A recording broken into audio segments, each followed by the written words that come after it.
Invite the children and young people to come up if you're comfortable doing so. We'll see if anybody's brave. They're brave.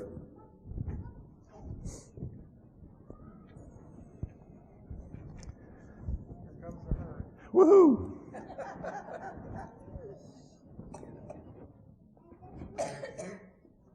How's everybody doing today? Pretty good? Thumbs up. Okay, let's see. Young man, how old are you? 7. 7. Yes. Okay, and what's your name? Daniel. Daniel is 7. So the things that I'm going to share today are inspired by a letter that a man named Paul wrote. You know any Pauls? Not that common a name anymore, is it? He wrote, though, not 7 years ago, 1,973 years ago. I didn't even know people could write that long ago. He was writing to a group of people in a city called Thessaloniki. That's kind of a funny name. In the country of Greece. Paul was originally not very nice to people who followed Jesus. But then Paul saw Jesus in vision. And he also started following Jesus. And he invited others to do the same. After Jesus, Paul is probably the most important person in the history of the church. And the oldest stuff we have written down about Jesus comes from Paul. In his second chapter of what's called the first letter to the Thessalonians, Paul said, get ready, "We loved you dearly." This comes from the Message version of the Bible. "We loved you dearly, not content to just pass on the message or the gospel," which means good news. "We wanted to give you our hearts," and we did. You ever wanted to give anybody your heart? You loved them so much, you wanted to give them your heart? "We loved you dearly, we wanted to give you our hearts," and we did. When I was a child, when I was your age, love meant to me the strong sense of attachment I felt for my parents and my sisters and my brothers and my dog, which was a giant black German shepherd named Bo, and for the 2 goats that my sister and I raised with a bottle. I love those goats. We named those goats Nana and Audentia after our grandmothers, who I also loved. I later realized that one of those grandmothers didn't really like having a goat named after her. As Nana and Audentia, the goats, not the grandmothers, became teenagers, they started to misbehave occasionally, as teenagers sometimes do. They regularly escaped and confused themselves with mountain goats and confused our neighbors' cars for mountains. And they would climb on top of those cars and dance around. I loved those goats, but my neighbors did not. And they didn't like their tap dancing on the cars. It made them really mad, not just at the goats, but at my family. And we eventually had to give those goats away. I missed them terribly. Anybody have pets? Like a pet cat. A pet cat. Well, I had to give my pet goats away. And it really hurt. I was sad for a long time because I loved those goats so much. And they were gone.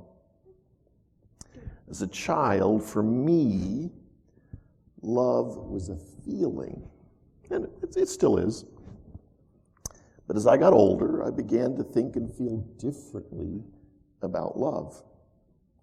My understanding of what love is began to grow, began to get bigger.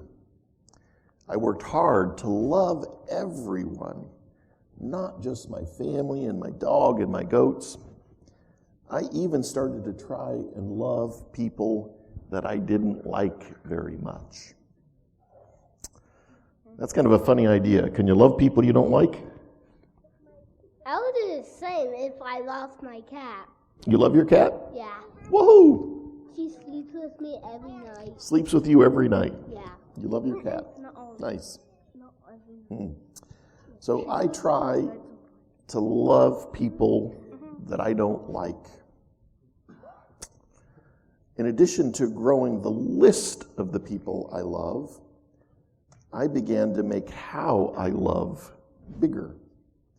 I try hard not just to feel love for the people around me, even those I don't know, but to show people I love them. And I try to do it the same way that Jesus did it, by taking care of them. I learned as I got older that our church family has been trying to do the same for a long time, almost 200 years now. As people who choose to follow Jesus, we're called Christians. And our particular kind of Christianity was formed in 1830 by a person named Joseph. When people came to visit Joseph and asked him about what we believed, he told them that the great principle of Christianity was love. It was the most important thing we taught, he said. We published an illustration in one of our church newspapers in Kirtland, Ohio. It's where our headquarters were in the 1830s. It's just 3 hours north of here. Published an illustration in one of the church newspapers. I'm going to give you copies. Now I'm going to hand them out face down. Don't turn it over yet. Don't look. Don't cheat. I can actually see through it. You can see through it? Yeah. All right. Can somebody help me pass some of those out? I'm going to keep one so I know what it says. Let's start down here, and then you can go out there too. Don't turn them over yet. Don't look.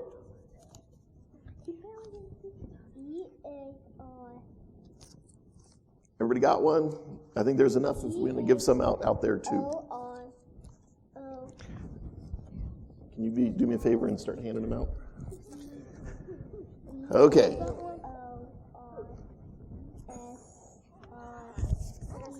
Get ready. Thank you. On the count of 3, we're going to turn them over and we're going to read them. I know how. 1, 2, 3. What's it say? Eve.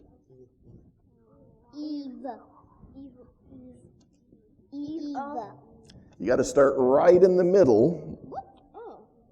There's a G right in the middle. And then you can read up or down or left or right. God is love. God is love in every direction. God is love. Can you see it? Yeah. It's hidden in there, but there it is. That comes from one of my favorite Bible passages about love from John. Beloved, let us love one another because love is from God. Everyone who loves is born of God and knows God. Everyone who does not love does not know God, for God is love. Yikes! Love must be important if God is love. So love has been important to me since I was little, and to the church for not just 200, but 2,000 years. But Jesus wants us to put love into action by helping others. Not just a feeling, but an action. I'm kind of a slow learner, though. I don't always get it right. Even as a grown-up, sometimes I don't get it right. So some of you learned yesterday that my dad is Australian, and I am too, but I'm also American. But my wife Kristen and I visited Australia a number of years ago, and we were in the city of Melbourne, which is a beautiful big city. It's very big and very busy, and we were walking down the street in this big busy city, and I saw a man in a wheelchair. And his legs didn't work, and his arms didn't work, but one of his hands did just enough that he could steer with a little joystick in his wheelchair. But his nose was running. Not just a little bit, but a lot. And I could tell that he was trying to wipe his nose. And I didn't hear a voice, but I knew that Jesus wanted me to help this man. This was before COVID. I knew that I was there to help that man. But I'm a germaphobe. I didn't do it. I didn't help. And I have been haunted by that ever since. Haunted. I'm even crying a little bit, even now, that I failed. Monsters are real? Monsters are real? No. Okay, so I failed. Fast forward years.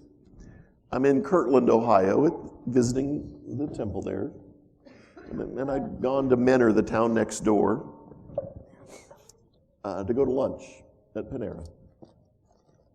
I got out of my car and I looked up, and there was a man in a wheelchair. On top of the And he'd had surgery pretty recently, apparently, and he only had one leg. The other leg, part of it was bandaged. And he was struggling to push himself across the parking lot.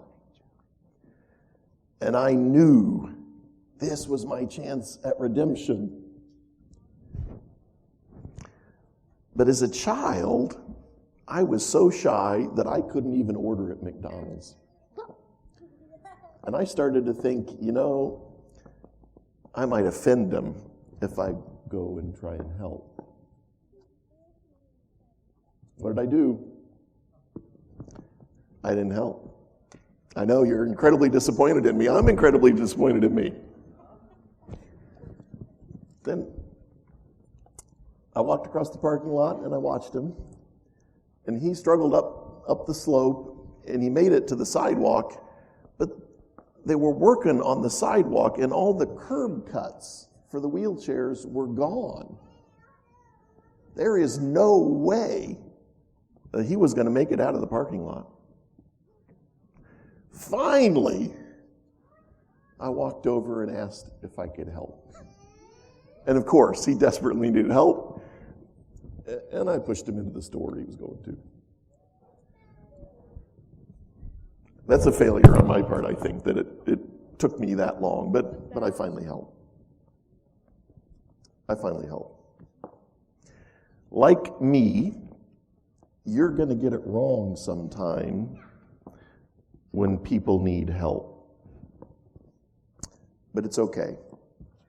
God is a God of grace and forgiveness, and God will provide us with a lot more chances to put love into action. So here's another Bible verse I love that is about love, but it's one you probably haven't paid a lot of attention to. It comes from a book called The Song of Solomon, chapter 8, verse 7. So I live in a town of 1,100 people called Nauvoo, Illinois. It was also the headquarters of our church, this time in the 1840s. There's a giant river on 3 sides of it. It's called the Mississippi River. You heard of it? Yeah, you've heard of it. Can you spell it? Mississippi. Woohoo! Mississippi. So the Mississippi River is on 3 sides of my town. And it floods more and more often these days. I sometimes have to stay up all night long watching the river to make sure that as it floods, it doesn't damage some of the historic properties. I have to watch the pumps and make sure they're running. I have to make sure the river isn't sneaking under the levee, which is a pile of dirt built to keep the water out. It's exhausting, and it's happening more and more. The last time it happened, the river reached the third highest level ever recorded. Right now, it's probably at 3 feet. It was at about 28 feet at this flood. So this is 1 gallon of water.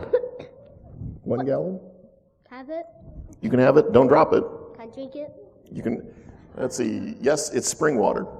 I almost got distilled water so somebody could use it for your CPAP, but this is drinking water. So I'm going to drink it. don't open it yet. Don't drop it. Don't spill it, but you can hold it. So when that river was flooding that night at its highest level, 3 million gallons were going past every second. Every second. That means 180 million gallons were going past every minute. 10 billion, 800 million gallons going past every hour. And 259 billion, 200 million gallons going past in a day. That is a lot of, I don't know, you'd have to do the math. I'm going to drink it. That is a lot of water.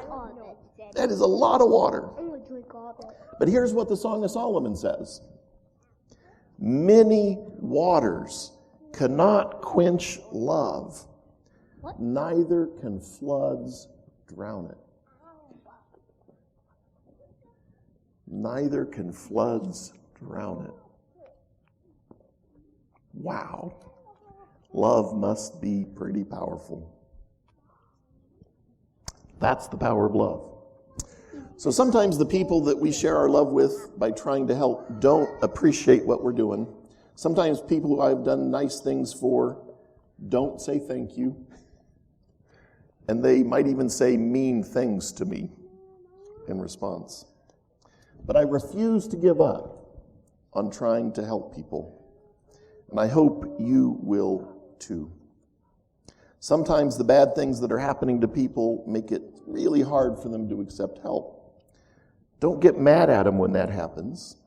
And don't stop trying to help, because love is patient, meaning it's able to, being patient means able to accept something without getting annoyed or angry. So I have a favor to ask of each of you. Ready? What? You're going to have to say yes or no. Okay. You should hear it first. Yes, yes.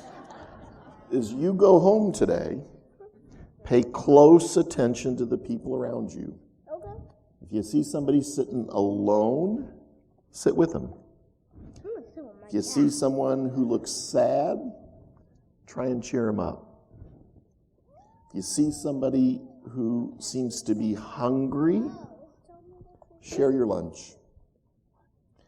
The theme for church today is, what is the gospel message? What is the good news?